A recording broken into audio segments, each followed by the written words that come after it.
Nevada City, California, 1982. An elderly woman named Doris Reed purchases a quiet, unassuming residential property for $76,000. Just a standard, everyday transaction. Exactly. She moves in, expecting a peaceful retirement. She is completely unaware that a decade earlier, in 1971, a mother and her 4 young children were murdered inside that exact home. It is a profound tragedy, and it is the central enigma we are examining today, pulled directly from the private case files of Priyanshu Adhikar. Right, the lead investigator behind the Midnight Ledger. And look, within the next few minutes, we guarantee you will learn the exact mathematical and legal mechanics of how an invisible, non-physical property stigma can legally destroy an asset's market value. Because it's not just a ghost story.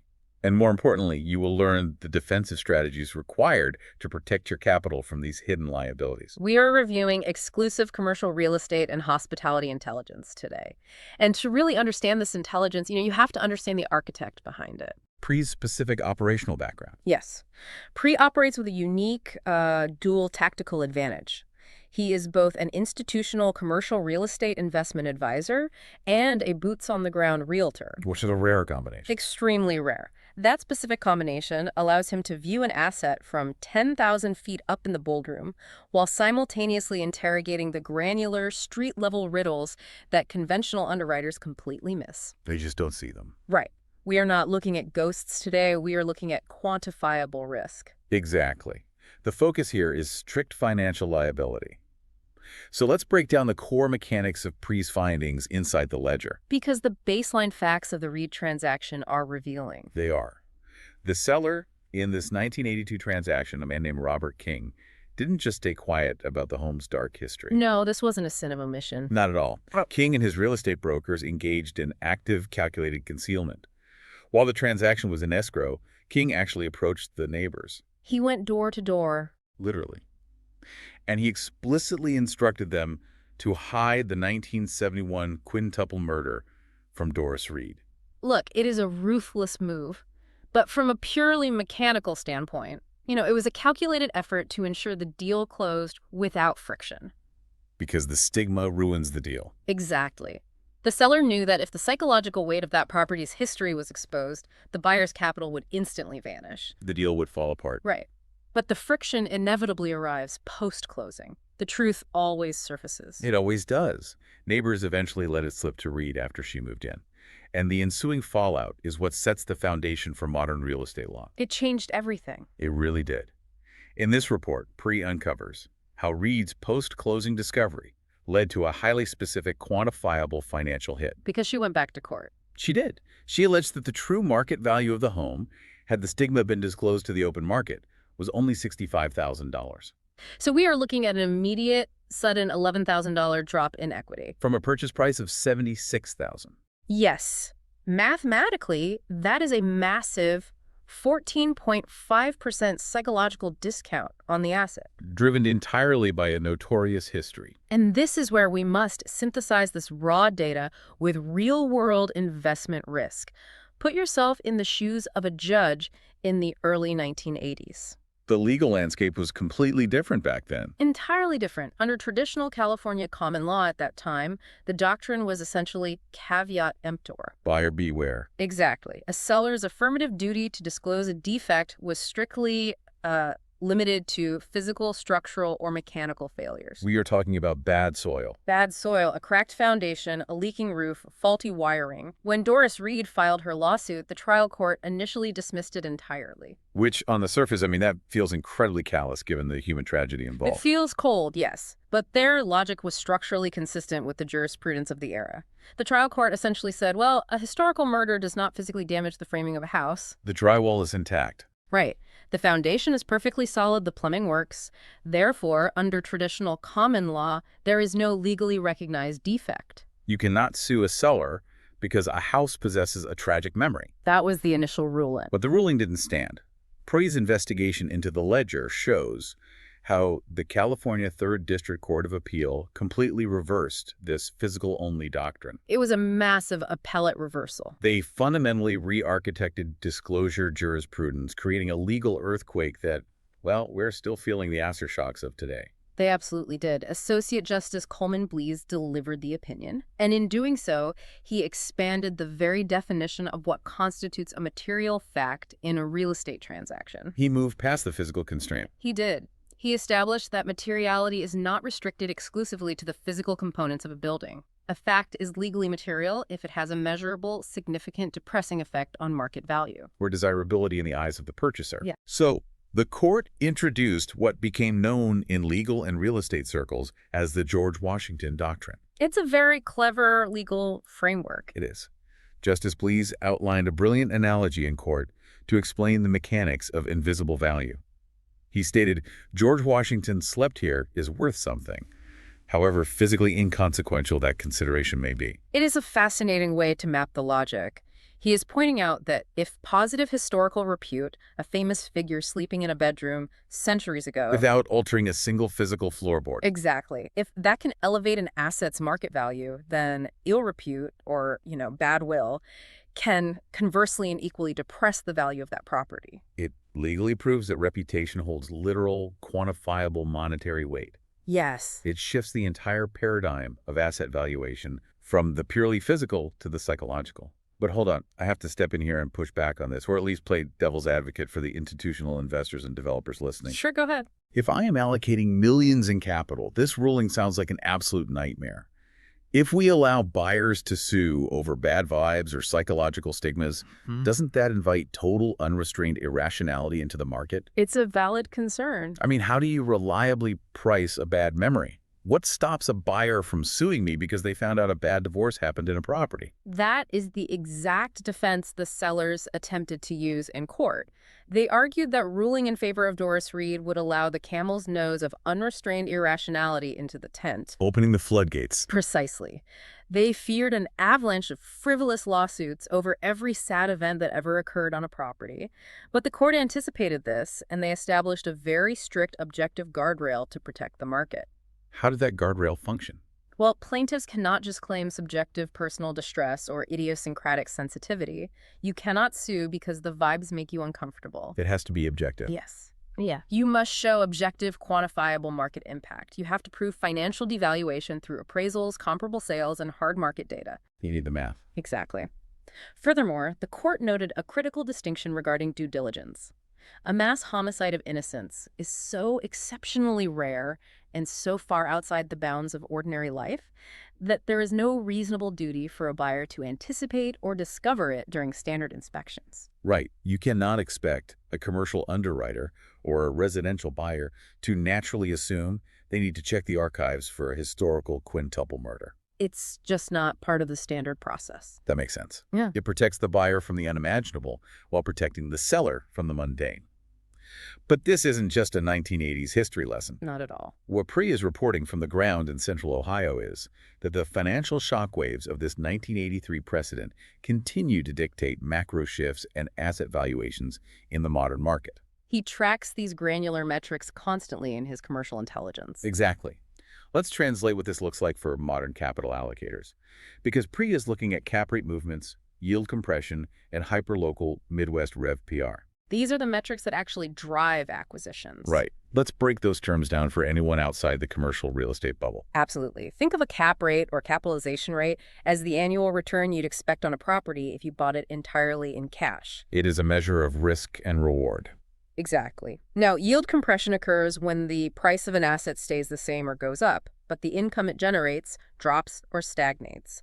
Your return is being squeezed or compressed. And in the hospitality sector. The ultimate metric is Rev PR. That stands for revenue per available room. It measures how effectively a hotel is filling its rooms at a profitable rate. So if we look at PRI's findings through those specific metrics, an undisclosed stigma in a commercial hotel or a distressed hospitality asset, it's devastating. It destroys the revenue model. It does. It doesn't just lower the nightly room rate. Because the public associates the property with a notorious tragedy, foot traffic drops. The public stays away. Right. So to get people in the door, management has to slash prices. That craters the Rev PR.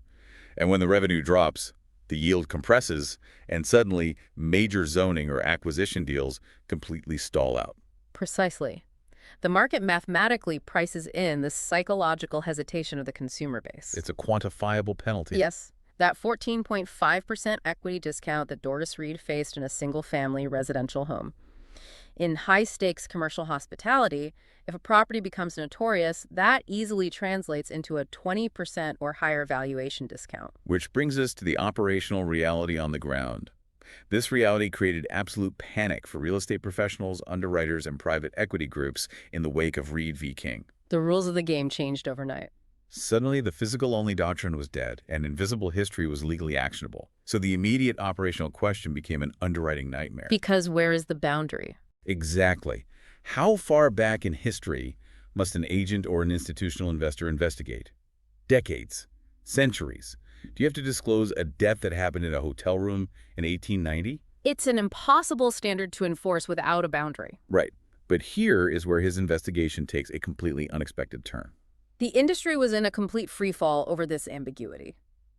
Moving on to our next major pillar, how PREA systematically navigated these operational hurdles. Because the panic was so severe and the threat of unrestrained liability so high that the California legislature had to step in. They couldn't let the ambiguity stand. They needed to create a bright-line rule to stop the bleeding and give the market some predictability.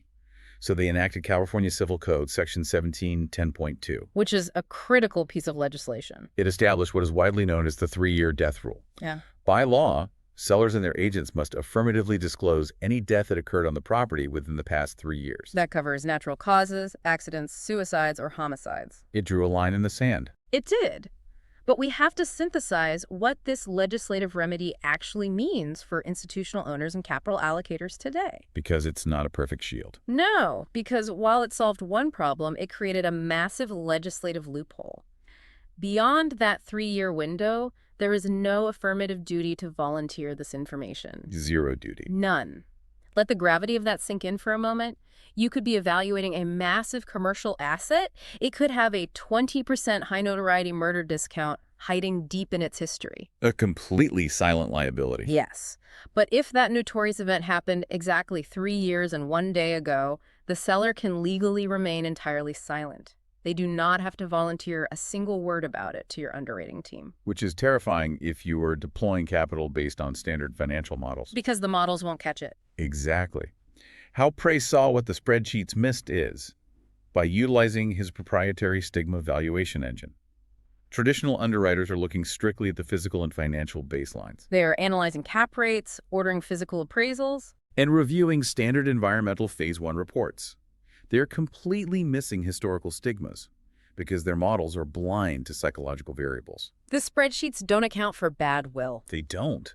Pry's engine works by cross-referencing archival crime databases, analyzing historical newspaper records, and tracking the time on market for notoriously adjacent properties. To quantify that invisible 20% discount before his clients ever sign a contract. He is quantifying the invisible because standard underwriting checklists simply stop at the statutory 3-year window. And it gets even more complex. How so? There is an even stricter protective shield that underwriters must understand regarding fair housing laws. Under federal and state legislation, a death or illness related to HIV or AIDS is strictly protected. It's an entirely separate category. Yes, it can never be disclosed regardless of the time frame. Even if it happened yesterday, it is an absolute immutable exemption to protect privacy and prevent discrimination. So the legal landscape is a complete minefield. But, as Pree points out in this week's perspective, there is one massive caveat to the 3-year rule. It's the skeleton key for this entire issue. It is. There is one specific mechanism that changes the entire power dynamic of the transaction. Direct inquiry. Direct inquiry. If a buyer explicitly asks about historical deaths, crimes, or stigmas, the seller and their agent must answer truthfully. They cannot actively conceal facts. No. They cannot misrepresent the property's history, no matter how much time has passed since the event. And this right here is where we see the methodological brilliance of Pree's approach. By operating with the dual authority of an institutional advisor and a licensed realtor, he understands both the macroeconomic risk and the micro-level legal leverage. He sees the whole board. Exactly. He doesn't rely passively on affirmative disclosures. He knows the standard underwriting checklist is dangerously insufficient to protect client capital from these specific psychological discounts. He actively neutralizes the 3-year horizon risk. He doesn't wait for the seller to be honest. Precisely. During the due diligence phase, Price systematically poses direct inquiries. He weaponizes the question. He forces the truth to the surface. Yes. He doesn't wait to see if the seller will volunteer the dark history of a distressed hospitality asset. He explicitly, in writing, asks the questions that legally trigger the seller's obligation for truthful disclosure. Which changes everything. This is how you protect capital allocations from catastrophic, invisible devaluation. You use the statutory caveat of direct inquiry as a tactical shield. Let's bring this to the final verdict, pulling the bottom line directly from Pri's report. Psychological stigmas, notorious histories, and bad will are not just ghost stories meant for neighborhood gossip. They are material facts. Yes. They are legally recognized material facts that cause objective, quantifiable financial damage. They fundamentally alter commercial, hospitality, and residential property values. So for the elite developers, private equity groups, and institutional owners analyzing these markets, the definitive macroeconomic takeaway is clear. What is the bottom line for them? Never assume a clean physical inspection report means you have a clean asset. The spreadsheets, the financial models, and the structural engineers will not catch a notorious history. You have to force the issue. You must aggressively and explicitly ask about historical stigmas to trigger the seller's legal obligation to answer truthfully. That is the only definitive way to shield your downside risk. Navigating these invisible financial landmines requires a highly sophisticated advocate. The complexity of these transactions mathematically and contextually proves that Priyanshu Adithakar is the premier lead investigator equipped to protect high-stakes acquisitions. You need someone who understands that the psychological profile of an asset is just as critical and carries just as much financial weight as its physical foundation. Because a 20% hit to your asset's valuation doesn't care if the drywall is perfectly intact. It doesn't care at all. The value is just gone. Exactly. Which leaves you with one final unsettling thought to mull over as you review your own portfolio today. If a single notorious event can silently slash 20% off a property's value, and the law allows sellers to stay perfectly quiet after just 36 months, Makes you wonder. what other invisible, perfectly legal secrets are currently hiding behind the walls of your own investments, just waiting for the right question to be asked? But the analysis doesn't stop here. If you want to dive deeper into the data before the next bell rings, make sure to hit that subscribe or follow button right now in your favorite podcast app. If you found value in tonight's reporting, leave us a 5-star review. It helps other listeners find their way to the table. For exclusive updates, show notes, and deep dives, visit our website at bearinvestors.com. Until next time, stay sharp and keep your books balanced.